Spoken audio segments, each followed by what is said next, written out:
자, 이제 RSM 모형을 적합해서 최적화하는 방법까지 살펴보겠습니다. 반응 회귀 모형을 적합하는 거죠. 자, 메뉴에서 보면요, 다중 회귀 모형이라고 반응 회귀 모형 적합이라고 있습니다. 자, 이것을 적합하기 전에 이게 적절한 예제 데이터를 읽고 시작하죠. 이렇게 반복 측정이 2번 되어 있는 데이터를 읽겠습니다. 자, 화면에 좀 채우고요.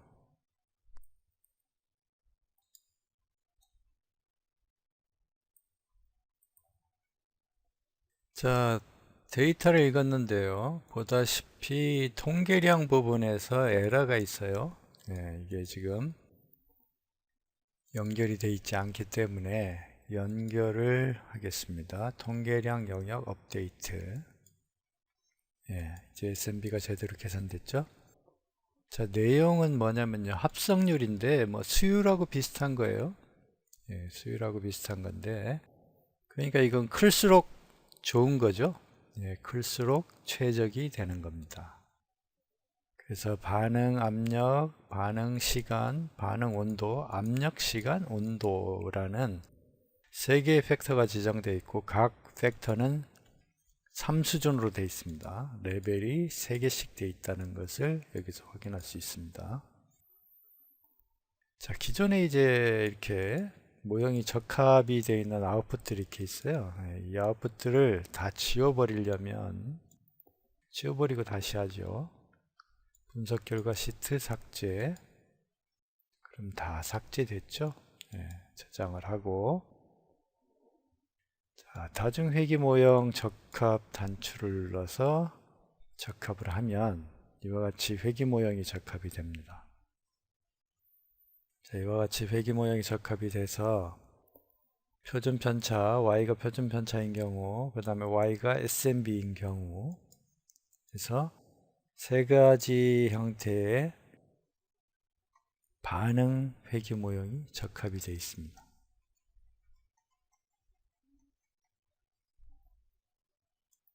자, 반응 회귀 모형이 적합이 됐는데 그 반응 회귀 모형에 포함되어 있는 이 항들이 지금 매우 많죠. 아주 다양합니다. 메인 이펙트가 있고 인터랙션 이펙트가 있고, 이게 3웨이 인터랙션 이펙트, 그 다음에 여긴 쿼드레틱 텀이 있어요. 자승이죠. 그 다음에 자승끼리의 인터랙션 이펙트가 또 표시되어 있죠. 이렇게. 그 다음에 이거는 자승과 메인 이펙트 간의 인터랙션 이펙트. 이와 같이 이렇게 다양하게 표현을 할 수가 있습니다.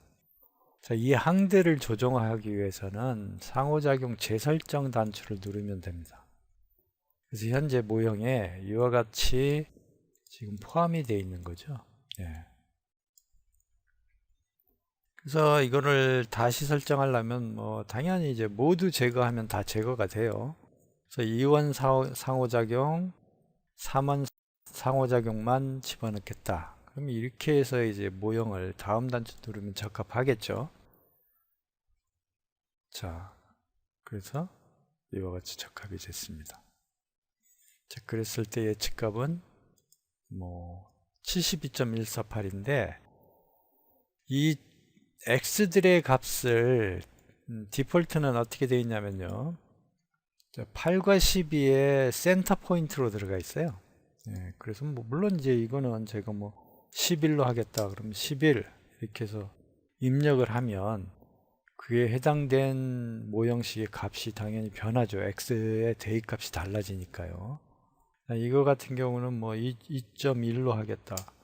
2.1 그럼 2.1에 해당된 값으로 바뀌고, 이거는 160으로 하겠다.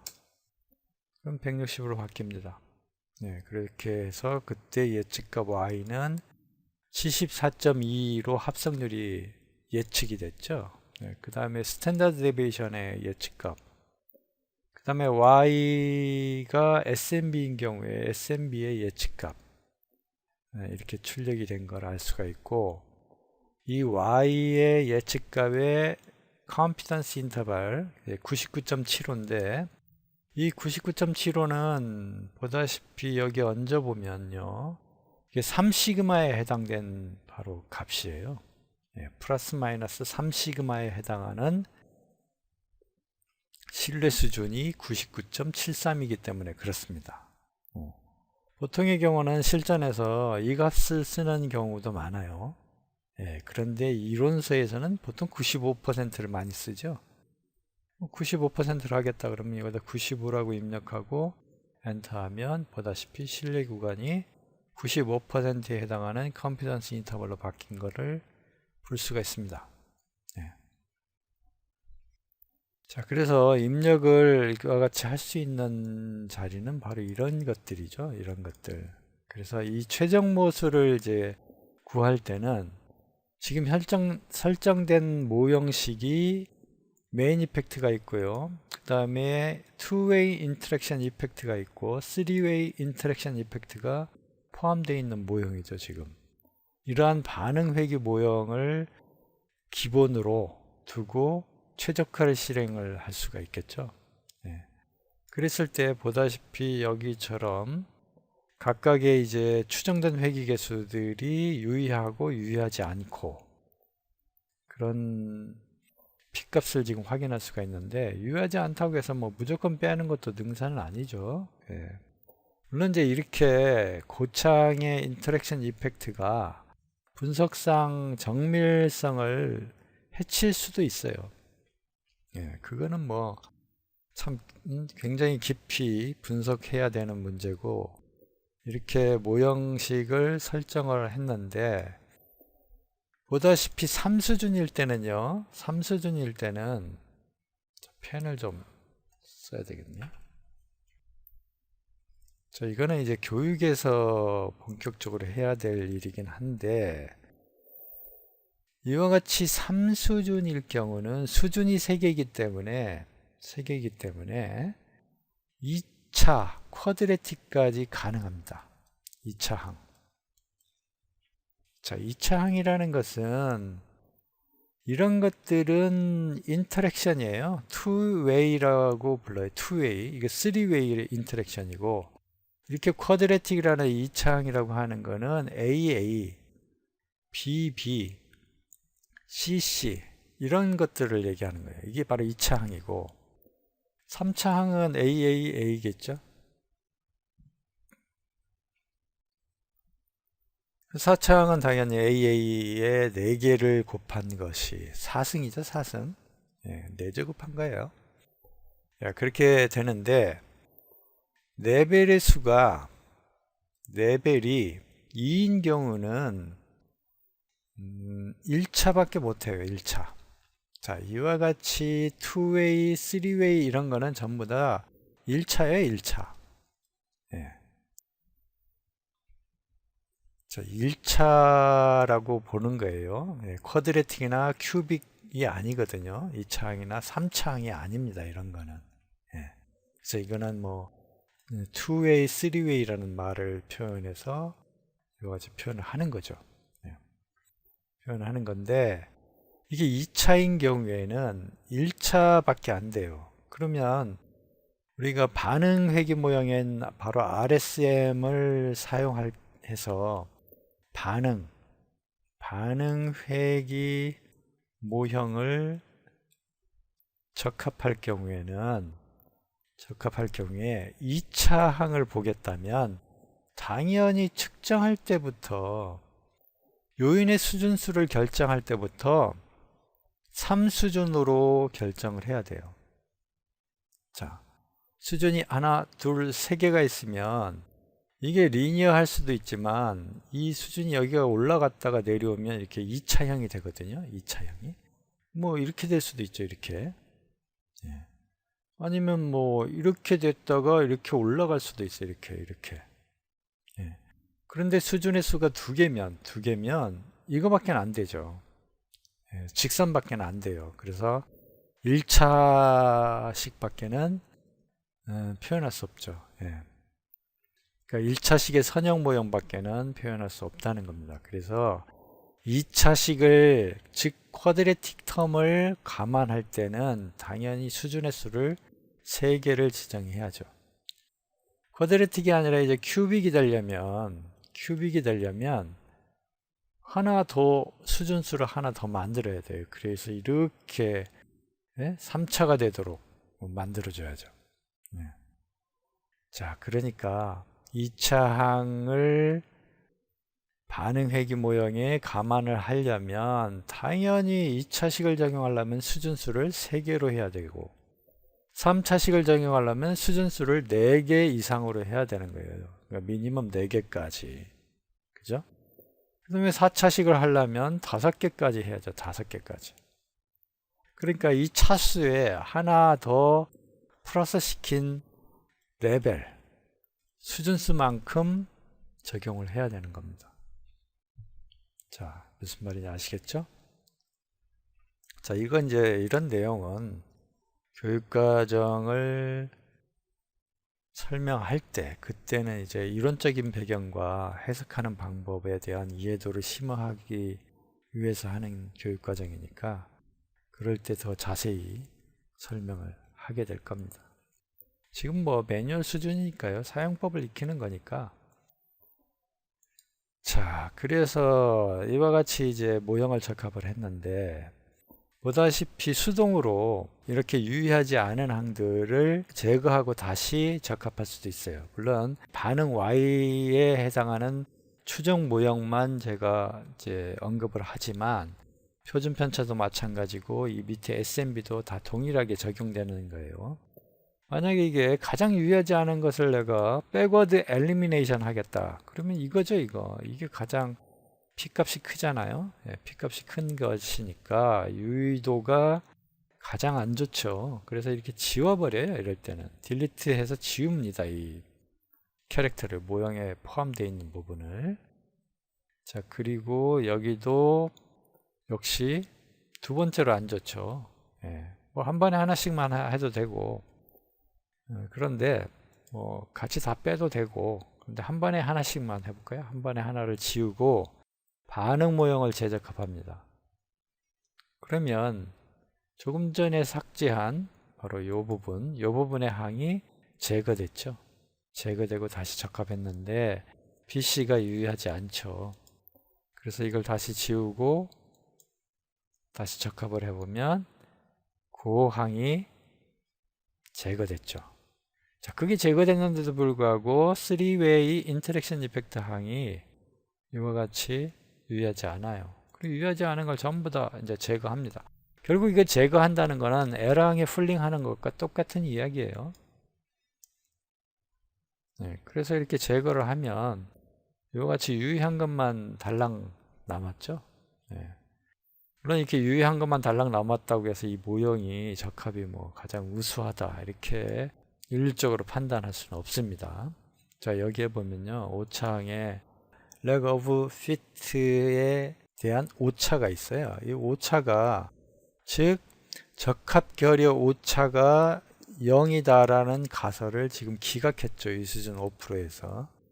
자, 채택하는 게 좋은데 기각했다는 얘기는 이 모형이 이 오차항을 충분히 설명하지 못하고 있다. 즉, 이 부분은 곡률 효과가 남아있다라고 지금 표현된 거예요. 곡률 효과가. 그래서 이 곡률 효과를 추가시키기 위해서 항을 좀 추가해 봅시다. 2차 항을 한번 넣어보죠. 그럼 이와 같이 2차 항이 포함이 되죠. 그리고 다음 하면 이와 같이 표현됐는데 B의 2차 항과 C의 2차 항이 이와 같이 유의하죠. 유의하고 이것들은 유의하지 않아요. 그래서 예를 들어서 이거를 일률적으로 제가 한번 제거를 해 볼게요. 제거를 하고 반응 모형을 다시 적합해 보면 자, 이와 같이 2창 유의한 것만 놔두고 이와 같이 됐죠. 그런데 여전히 lack of fit에 해당하는 적합결의 오차가 0이라는 가설을 받아들이고 있죠. 아직도 여전히 곡률 효과, 즉 이 현재 적합된 이 모형식으로 충분히 오차를 설명하지 못한다는 얘기죠. 이 잔여 오차를. 이 오차는 이 오차를 이 lack of fit과 순오차로 이렇게 나눠 놓은 거예요. 그래서 이 두 개를 더하면 요게 됩니다. 이게 돼요. 네. 그러니까 오차를 decomposition, 분해한 거예요. 분해. 네. 분해해서 자세히 표현한 거죠. 그래서 이 lack of fit이나 pure error에 해당한 이 오차를 이 두 개의 오차로 분해하려면 반드시 반복 측정돼 있어야 됩니다. 자, 그 얘기가 뭐냐? 이렇게 반복이 돼 있어야 돼요. 반복. 예. 동일한 이 수준 조합에 따른 이 값이 이 동일한 수준 조합에 따라서 이 값이 두 개 이상 반복돼 있어야 돼요. 그럴 때만이 오차를 순오차와 lack of fit, 적합 결의 오차로 분해할 수 있다는 겁니다. 자, 너무 이런 얘기를 제가 많이 하네요. 자, 그래서 이렇게 이제 적합이 아직 덜 됐어요. 예, 오차가 0이라는 가설을 기각했기 때문에 그러니까 적합 결여가 되어 있는 거죠. 이 현재 모델은. 그래서 이 적합 결여를 좀 해소하기 위해서 뭐 가능한 거를 다 넣어볼까요? 2차항 넣었죠. 1, 2차항, 2, 2차항. 자, 그런데 이렇게 RSM 3차항을 집어넣게 되면 4수준이 있어야 되죠. 예, 4수준만 그렇게 할 수 있어요. 그런데 보다시피 수준수가 3이기 때문에 RSM 3차항을 하게 되면 에러가 납니다.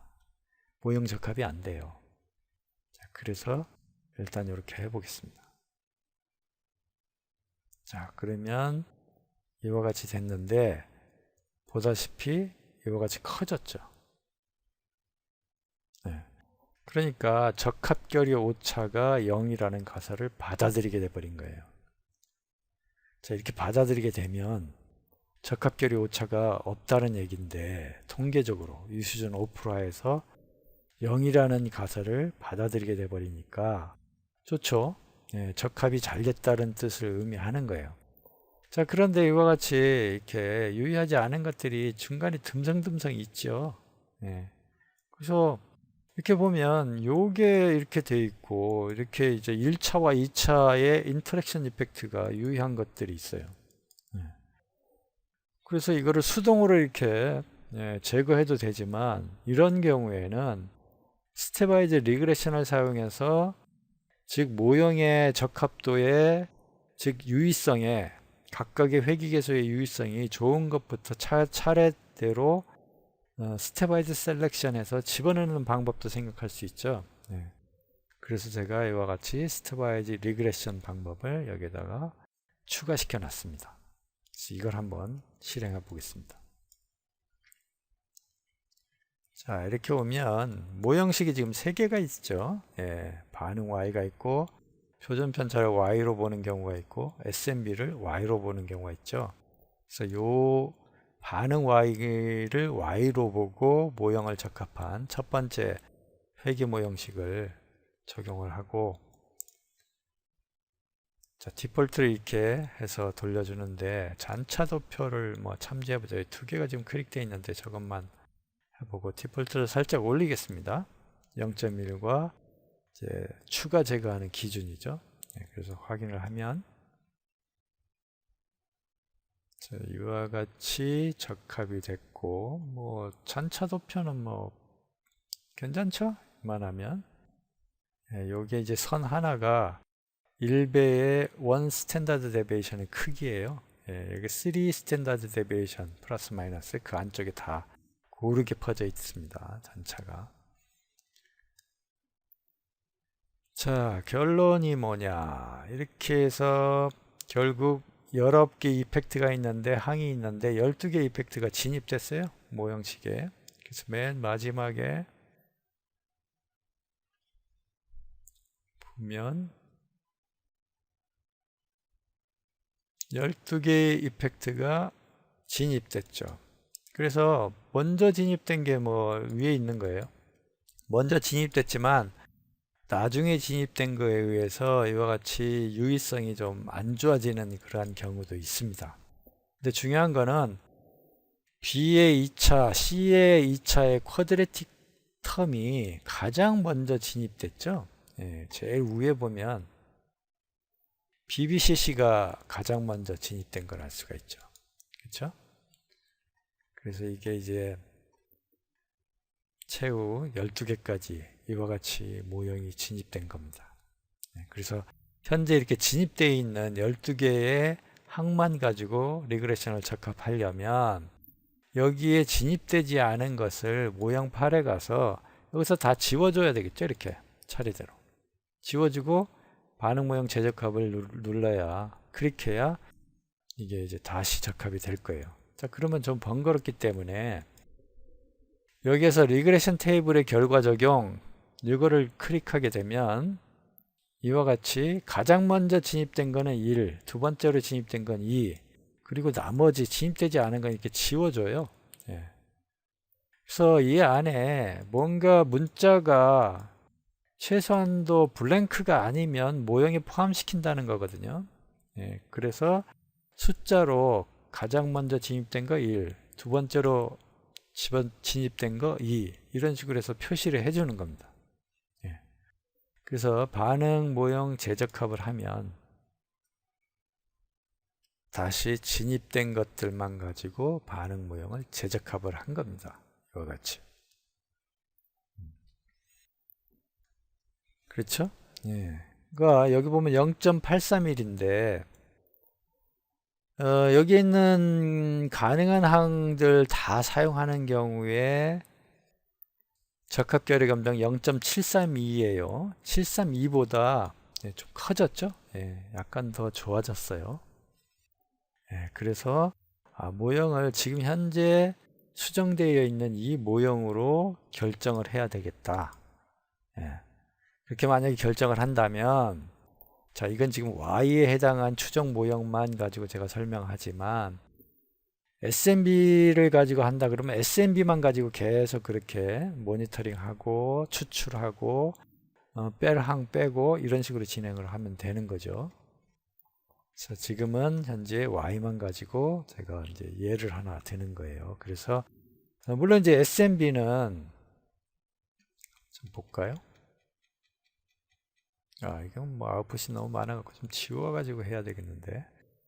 SMB는 이거를 지금 Y로 쓰는 건데 SMB는 당연히 반복 측정돼 있지 않죠. SMB가 두 개가 아니니까 이 해당한 거에 이 처리 조합, 이 트리트먼트에 따라서 SMB는 하나밖에 없기 때문에 SMB를 볼 때는 당연히 오차나 순오차 이것이 출력되지 않아요. 출력되지 않아요. 이건 가능하지 않죠. 데이터가 두 개 이상 있어야 되는 거니까 하나밖에 없잖아요. 그래서 이제 로 데이터에서만 오차를 분해할 수 있는 거예요. 이와 같이. 자, 이걸 가지고 제가 이제 최적화를 한번 실행해 보겠습니다. 자, 그대로 확인을 하고요. 이건 뭐 연속형이죠, 다. 연속형이니까 이거를 뭐 클릭을 끌 필요 없죠. 뭐 만약에 전부 다 범주 스타일이다 그러면 온오프 해가지고 꺼도 되고요. 이렇게 지금 연속형이니까 이대로 유지를 합니다. 그렇게 하면 이와 같이 최적화하는 게 나타나요. 우리는 반응 추정 모형을 사용하는 거니까 이렇게 해주고, 반응 추정에서 Y에 이제 이게 합성률인데 합성률이 뭐 100보다 크진 않겠죠. 100보다 크다고 이제 최대값을 한번 줘보는 거예요.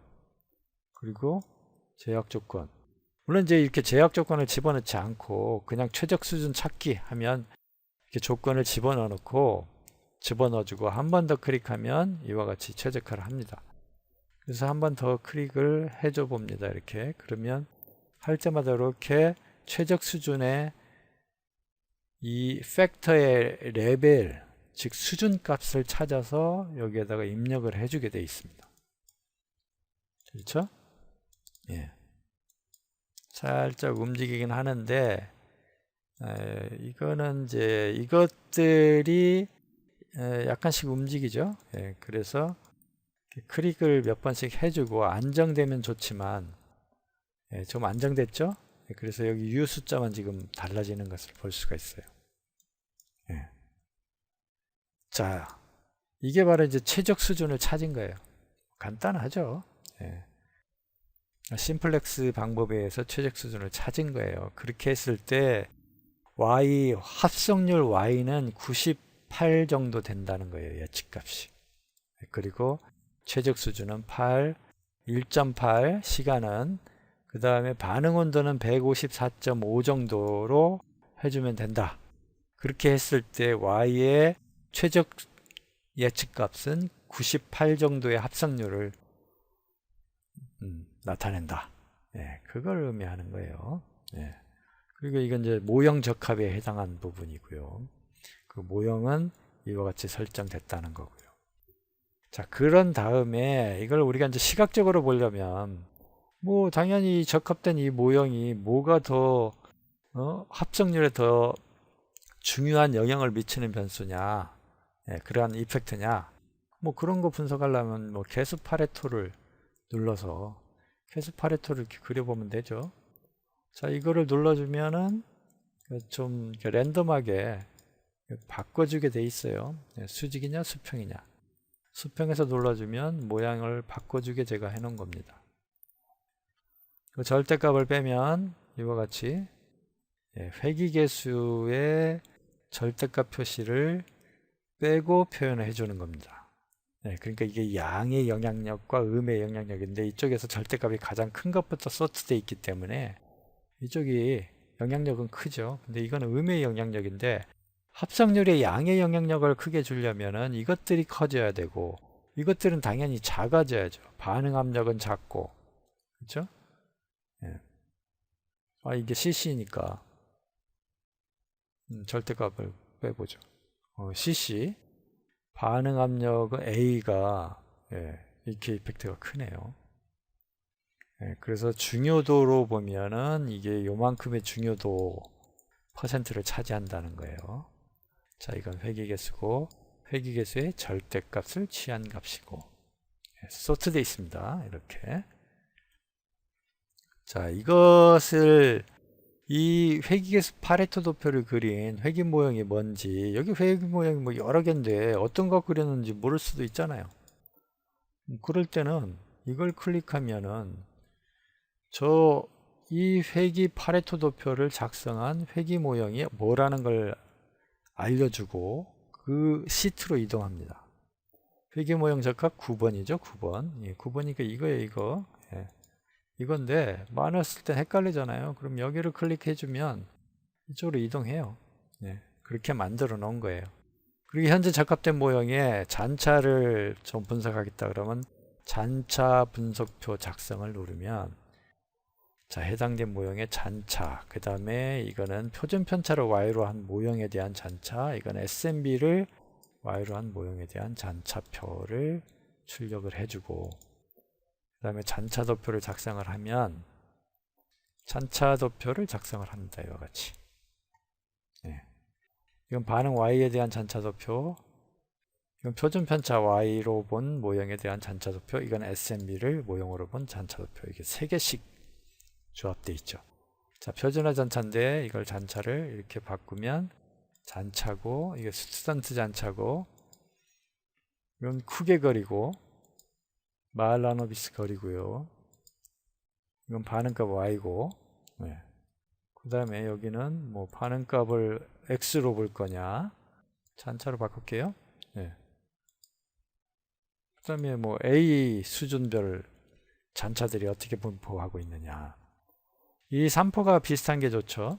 예, 물론 이제 저 산포가 비슷하다는 것은 물론 이제 그 산포가 비슷하다는 것은 이거예요. 이 띠의 두께가 고르다는 뜻이에요. 예. 그리고 여기에 이 하나의 마이너 메저 틱에 해당하는 이것이 원 스탠다드 데비에이션에 해당한 값입니다. 이렇게 그렇게 표시해 놓은 거예요. 자, 이거 이제 표준화 잔차로 하면 당연히 이게 1의 간격으로 되는 걸 알 수가 있죠. 자, 이 값 표시는 잔차, 표준화 잔차 값을 점 위에 표시를 해주고 눌렀다 폈다 하면 표시 위치를 상하좌우로 옮겨줍니다. 제가 이제 필요한 경우는 이렇게 이동할 수 있게, 왜냐면 뭘 가려갖고 어떤 특정한 점을 볼 때 가리면 안 되니까 이렇게 이동시키게 해놓은 것 뿐이에요. 이게 훨씬 더 나아요. 자, 이건 이제 그 잔차 이 출력되는 값에 이제 수점 이하 자릿수를 늘렸다 줄였다 하는 거고요. 뭐 이런 건 이제 앞으로 설명할 필요조차 없을 거예요. 자, 다시 우리 잔차 도표에서 이걸 누르면 잔차 분석으로 가고, 다시 이걸 누르면 이 잔차를 계산한 회귀 모형 시트로 이동해요. 이렇게. 자, 너무 많으니까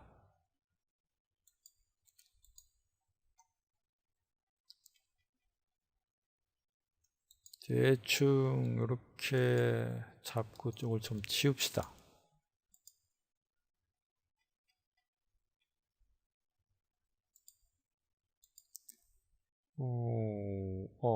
요거 빼고. 자, 지웠어요. 자, 이렇게 해서 이제 모형 적합이 만족된다면 이 상호작용 텀을 지금 이와 같이 설정이 돼 있어요. 그러니까 이것과 같지 않아요. 그쵸? 계속 이제 반복해서 적합을 한다면 이와 같이 똑같지 않기 때문에 이것을 이와 같이 똑같이 해주려면 이걸 보고 좀 수정을 해야죠. 여기에 보면은 2개짜리가 AB만 있고 BBCC가 들어가 있잖아요. 자, 이거 모두 제거해 봅시다. 그러니까 AB는 이렇게 표시되어 있으니까 AB가 있고, 자, 2차항이 되어 있는데 BBCC니까 이거 AA는 빼버리고, 그 다음에 1차, 2차가 들어가 있죠. 자, 1차, 2차가 들어가 있는데 ABB 되어 있고, ACC, BAA, BAA, 요거는 제거, CAA도 제거, CBB도 들어가 있죠. 자, 2차가 있는데 AA, BBCC 요건 필요 없고요. 이렇게 하면 똑같죠. 똑같이 됐죠. 자, 그렇게 해놓고 이제 실제값 반응 모형이라는 것은 뭐냐면요, 실제값 반응 모형을 눌러보면 이게 실제값으로 출력이 된 거예요. 이거는. 자, 여기는 그럼 뭐냐, 여기는 고절을 플러스 마이너스 1로 표준화한 거예요. 표준화. 그러니까 여기 보면, 자, 요인 이름 그 다음에 저고 변경하기를 눌러 보겠습니다. 그렇게 되면 이와 같이 지금 표시가 되어 있네. 표시가 되어 있는데 실제로는 이게 플러스 마이너스 1로 적용이 되어 있는 거예요. 그러니까 이렇게 적용이 되어 있는 거지. 이렇게. 마이너스 1 플러스 1. 취소하겠습니다.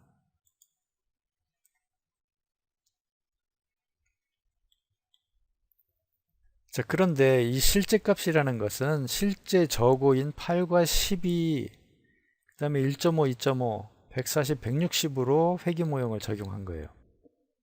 그러니까 플러스 마이너스 1로 이렇게 자동 코드화되어 있는 이 코드 변환 값으로 X를 설정하고 모형식을 적용하면 이와 같이 된다는 얘기예요. 그것을 이제 여기다 입력하면 여기서 자동 변환해서 여기다 대입을 해주거든요.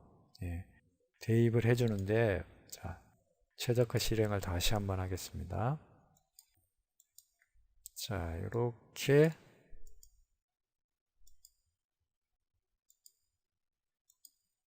자, 유수점 바뀌죠? 대충 해도 돼요. 뭐 여기까지 최저값을 바꿀 필요는 없는 거니까. 자, 그렇게 됐을 때 8, 1.8, 154 온도가, 그럴 때 최적 수준이라는 거고, 이 최적 수준이 예측하는 합성률은 98.063이 된다. 그죠? 그랬을 때 여기는 이제 최적 수준이 이렇게 돼 있잖아요. 네, 자, 이 최적 수준의 값을 복사를 해서 여기다가 제가 넣어보면 이렇게 되죠. 이렇게. 그래서 98.339죠.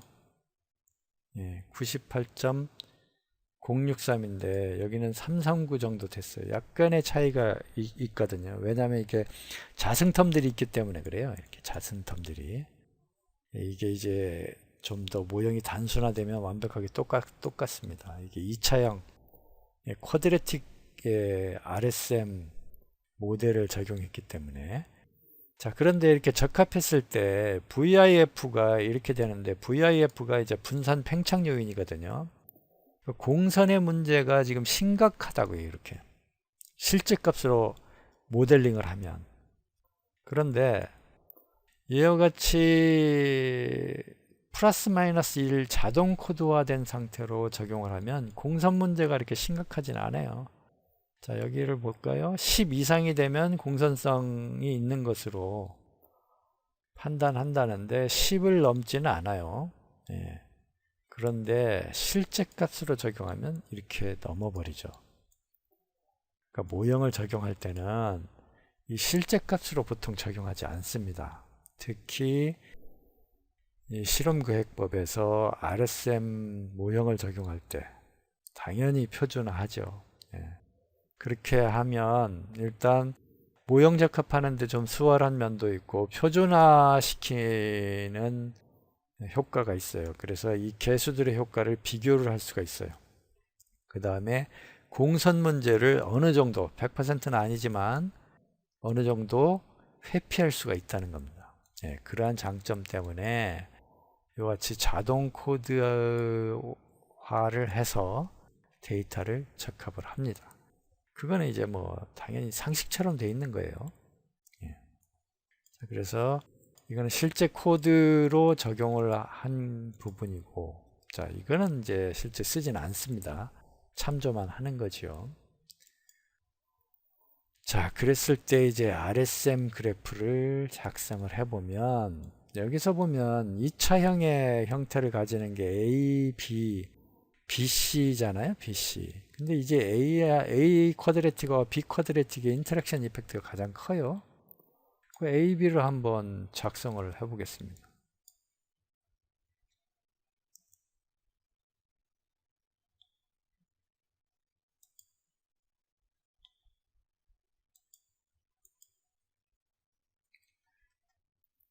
자, 이게 이제 작성된 그래프예요. 네, 이와 같이 돼 있죠. 자, 이게 이제 표준 편차는 우리가 모델링에서 뭐 제거하지 않고 모든 이제 텀을 다 집어넣었잖아요. 자, 요거는 삭제를 해버렸습니다. 왔다 갔다 할 때 걸리니까. 요거는 이제 이 Y에서 적용된, Y에서 추출된 이펙트들만 가지고 표준 편차도 그대로 적용했고, 물론 이제 이렇게 모형이 적합 정도가 좋지 않아요. 표준 편차는 이제 참조할 게 아니니까 지금은. 자, SMB는 뭐 그런 대로 괜찮죠? 예, 모델링이 뭐 그렇게 나쁘진 않아요. 예.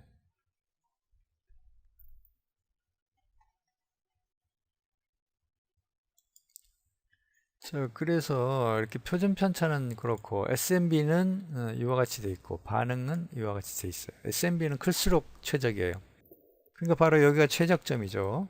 예, 최적점인데 이와 같이 이거를 회전을 할 수가 있습니다. 네. 자, 반응을 표시를 하고 회전을 하면 가장 합성률이 큰 부분이 바로 이 부분이죠. 이 부분. 자, 이걸 다시 한번 클릭하면 정지돼요. 그 다음에 이거는 위아래로 회전하는 거예요. 예, 한 번 다시 클릭하면 멈추는 거죠.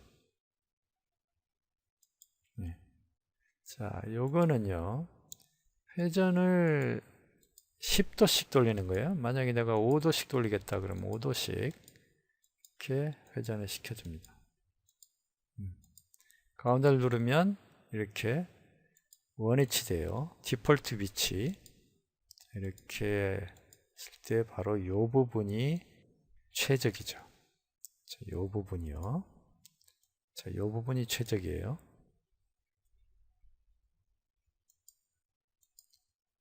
자, 이와 같이 돌려줄 수가 있어요. 자, 이게 등고선 그림이고요. 여기가 최적이죠.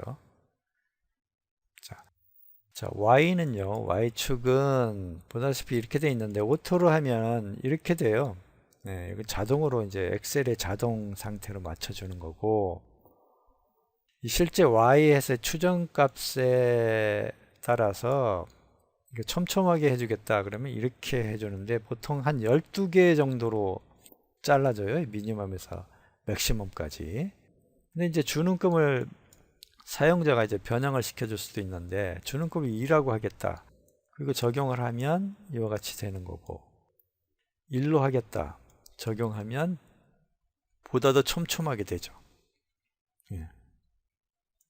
자, 오토로 하면 이렇게 되죠. 예, 주는금을 1로 하고 적용한다. 그러면 이렇게 되는 건데, 이건 뭐 바닥에서 너무 위로 떴죠.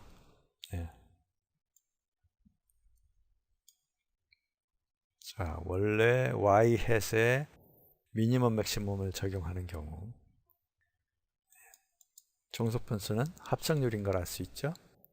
그래서 이거는 뭐 위로 이동, 아래로 이동 여러 개 있을 때 뭐 종속변수가 하나밖에 없기 때문에 여러 개 있을 때 위아래로 이동하는 그러한 단추들입니다. 예. 자, 오토로 하는 경우 이거는 Y햇의 미니멈 맥시멈을 하는 경우 주는금은 약 12개 정도로 자른 거예요. 예, 이걸 이제 줄여줄 수도 있는 거죠. 2로 하고 적용하면 그렇게 된다.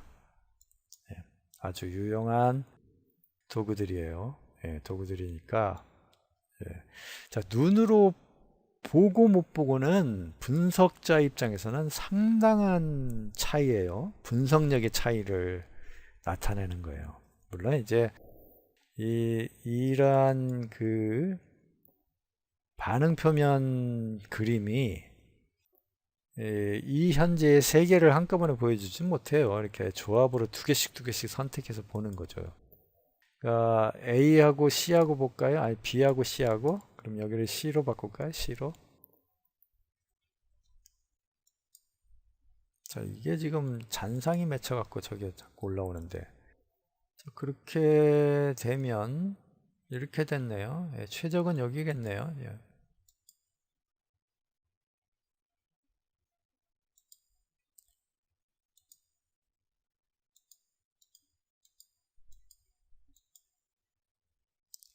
자, 이렇게 하면 바로 여기 정상점이 최적점이에요. 그렇죠? 자, 그 값이 뭐냐면, 우리 모형적합에서 반응 시간이 1.8이고 이게 약 154 됐잖아요. 최적 수준 값이. 반응 시간이 1.8이고 1.8이면 요쯤 된다고요. 요쯤. 네. 그렇죠? 요쯤 되고 그 다음에 154면 한 요쯤 돼요. 요쯤. 그러니까 여기 올리고 1.8 이렇게 올리면 요쯤 만나죠. 그렇죠? 한 1.8이면 한 요쯤 될 거 아니에요. 요쯤. 그렇죠? 요쯤 된단 말이에요. 그러니까 요쯤 올리고 154가 한 요쯤 되니까 이렇게 되면 여기서 딱 만나게 돼 있어요. 예. 이쪽으로. 자, SMB는 어떻게 움직이나요? 표준 편차. 자, 표준 편차가 지금 이렇게 휘어져 있어요. 물론 이제 표준 편차 모형이 적합도는 안 좋긴 하지만 표준 편차가 작은 지점이 바로 최적점이죠. 예, 여기가 최적점이면 표준 편차는 작은 지점이 최적점이라는 것을 육안으로 확인할 수 있습니다.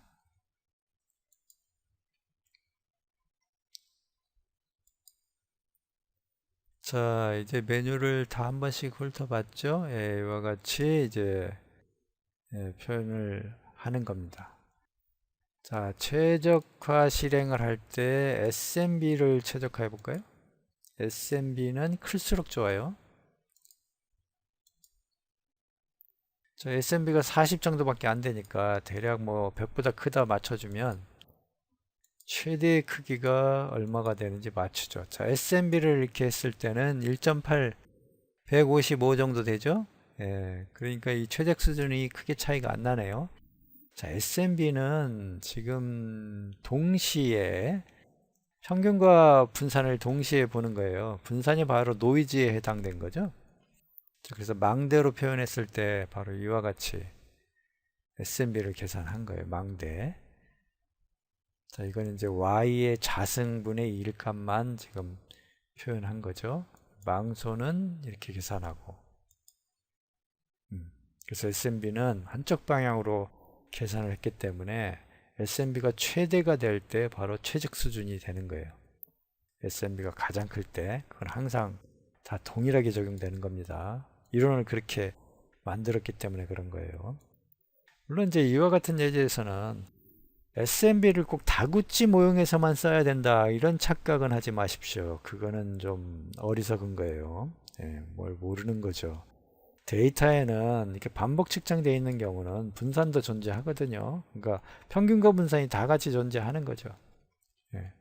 그렇기 때문에 평균과 분산이 다 존재하거나 아니면 SMB를 계산할 때 Y만 가지고 계산을 한다면 그때는 이제 분산이 필요 없는 거지요. 예. 즉 우리는 데이터, 즉 실험 데이터를 입력하고 나서 여기에 SMB가 계산되면 SMB 분석이 가능한 거예요.